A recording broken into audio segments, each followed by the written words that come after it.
up here and tell the people out there that I haven't been there before. Everybody has. Everybody has. So instead of just piling on your greatness or your take, let me just tell you one time I was in Dallas. Story time. Story time. I'm in Dallas, right? And I remember we had a training camp in Oxnard. Now, I'm from L.A. Oxnard's like 90 minutes away from L.A. I'm like, ooh. First thing I'm thinking is like, y'all sure y'all want this camp to stay in Dallas? Because keep me away from home. So I go to Dallas. This is after my years in San Diego and Buffalo. So I got a lot of cred, a lot of money, status. And I'm there, and Coach gives out the room assignments. Now, I'm used to being a good soldier in training camp. Yes, because I have a goal and a mission, right? And I'm prepared. I got all my muscles. I'm ready to go out there. And usually I was in the dorms, sometimes even having a roommate. But this time, I guess vet rules of status, they put me in a condo. Oh, no. They made that mistake. And I was like, okay, where's security? Oh, there's no security there because there's no front door. Oh, I'm not in a building and I'm by myself. And let's just say, like you said, after about a week or so, maybe a day. Maybe a day. Maybe a day. The goal and the mission started to develop. Can I, because I got caught slipping. Marcellus, I never realized how big a lie the phrase, man, I wouldn't talk to them if they were the last person in the world.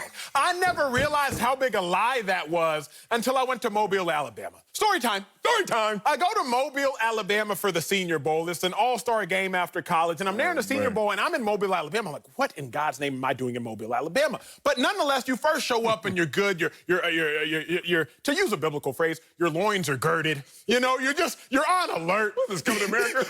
You're on alert. But then, bruh, by the 6th or 7th day in Mobile, Alabama, you're just like, yo, please, will you marry me? Anyone? I love you. I just love all of you. I'm telling you, bruh, Daniel House, I'm not gonna blame you. I feel you. Yeah. I know where you coming from. Yeah. You fell victim, friend. Yeah, man. What had happened was... What had happened was... basically this segment right here. And Lou Will started it off. And Daniel House is the latest to get caught. There will be another. But there will be a lot of interactions. Just don't get caught. Well, let's stay in the bubble where both the Lakers and Clippers are coming off dominant wins.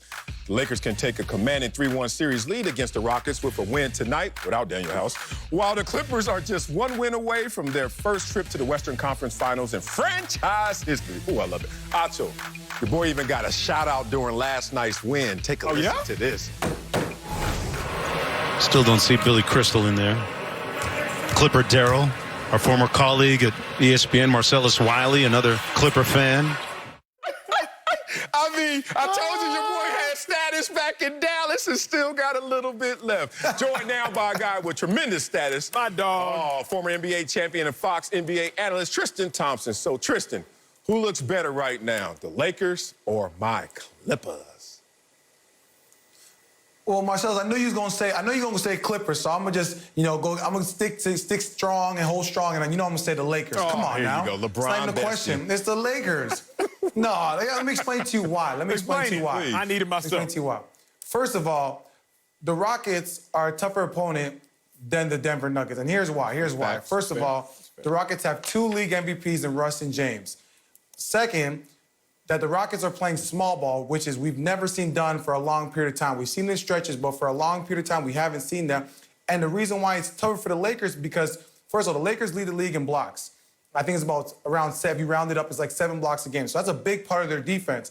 So with them going small ball, it takes out JaVale McGee and Dwight Howard, 2 guys that are protecting the paint, and it's kind of the anchor to their defense on the back line. So taking those 2 guys out, it's definitely made it tougher for the Lakers. 100%. But you know who coming up and playing strong is my boy playoff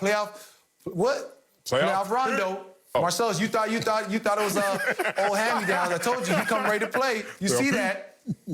You're looking at Clips. Yeah, right there. Attacking, hook shot. Yep, been working on it. He's been ready to go. Yeah, I seen him working out. We was in L.A. working out. He's in at 6 a.m. Yeah, he's working on that 3-point shot, too, with the glove. Yeah, shout out to Chris Johnson, our trainer. Get him right. You see that? See what he's doing. This is all showing his whole season highlights right now. What the hell is this dude been hurt all year? Look, Tristan, I'm going to build you up. before I have to tear you down. Do it. Because I don't like when Marcellus was introducing you. He said former NBA champion. Once an NBA champion, always Great an NBA point. I'm champion. sorry. You know, I'm sorry. so I'm going to build you up. You're right. So here. Sorry. Now you're Producers. wrong, Tristan. You're wrong, and I'm telling you why it's the Clippers. And it pains me to say this, because you know I rock with LeBron. Not as heavy as you do, because he hasn't put as much switched up money in on my me. pocket, but I'm still a fan. What everything Marcellus told me about the Clippers, Tristan, is coming true. Everything he said Trez was a dog. I ain't believe him at first. I said, I don't see no dog. Maybe a little chihuahua at best, but I don't see a Rottweiler. Nah, Trez is a rot. He said Lou gonna get buckets. Lou got wings first. He got distracted first, but now he back in and he getting buckets. He told me, Marcellus told me that, look, the Clippers bench is nasty. And then he said, Kawhi is lethal. I said, come on, Marcellus, are we sure? Are we convinced? It's a lot of pieces to mix and gel with. And Kawhi, after he had one low game 2 games ago, he came back and gave you 30 after giving you 23. It's by far and away the Clippers. And it's not that the Lakers aren't playing great right now, but think about how well the Clippers are playing. In the Clippers' last 5 wins, they're winning by an average of 19.5 points. Yes, the Lakers are still winning by 11 points, so the Lakers are dominating as well. But if we got to make a choice, it's Clip City. I guess that's what they call it, Clip City? Mm-hmm. Clip City, Chip City. I'm going to try my best to not go personal here and rooting bias and actually do my job and just break it down X's and O's. So let's start under the defensive end. That'd be tough for you. Since most people don't listen to me as soon as Clippers come out my mouth because they're like, oh, I know this homer going to ride with it. But these numbers are going to have to convince all.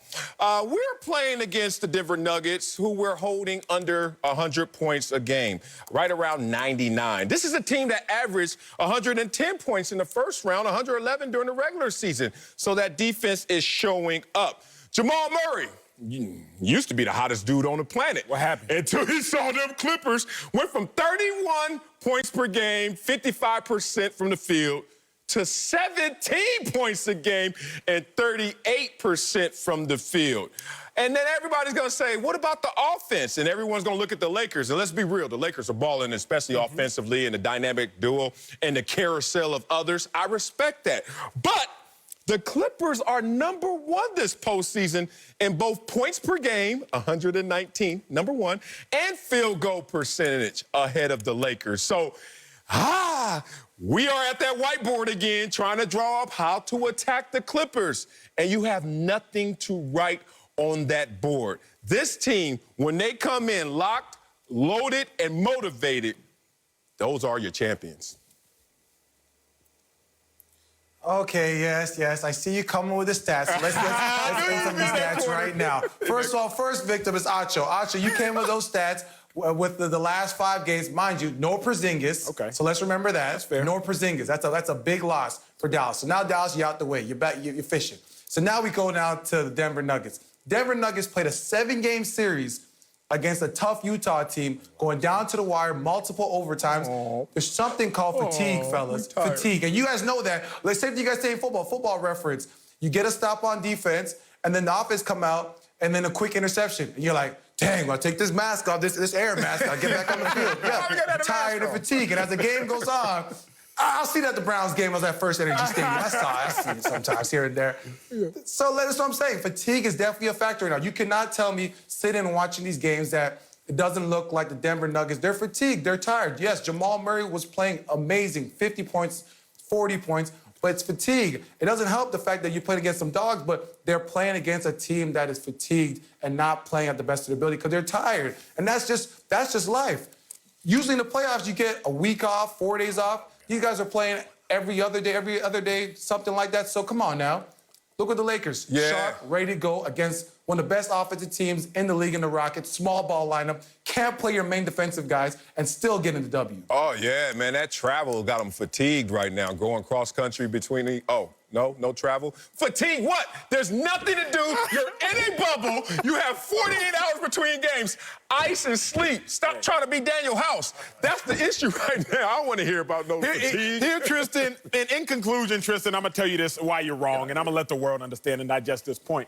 When you look at the Lakers, you're looking at the Lakers wondering, when is this going to come crashing down? Rondo's not going to be plus 28 every game, and Rondo surely ain't going to make several three-pointers every game and hit 21 points in a game. So sooner or later, you're like, man, are the Lakers lucky or are they talented? AD and LeBron, are you really going to bank on them combining for 60 points like they have the last 2 games? I don't know. That's a lot to ask, although they can easily do it because you're talking about LeBron and King James. But when you look at the Clippers, they're not doing anything out of the ordinary. Stifling defense. Duh. Kawhi getting buckets, 29, 30 points a game. Duh. Trez getting buckets off the bench, plus who will. Duh. Pat Bev getting on people's annoyances and feelings. Duh. The Clippers are doing exactly what you expect.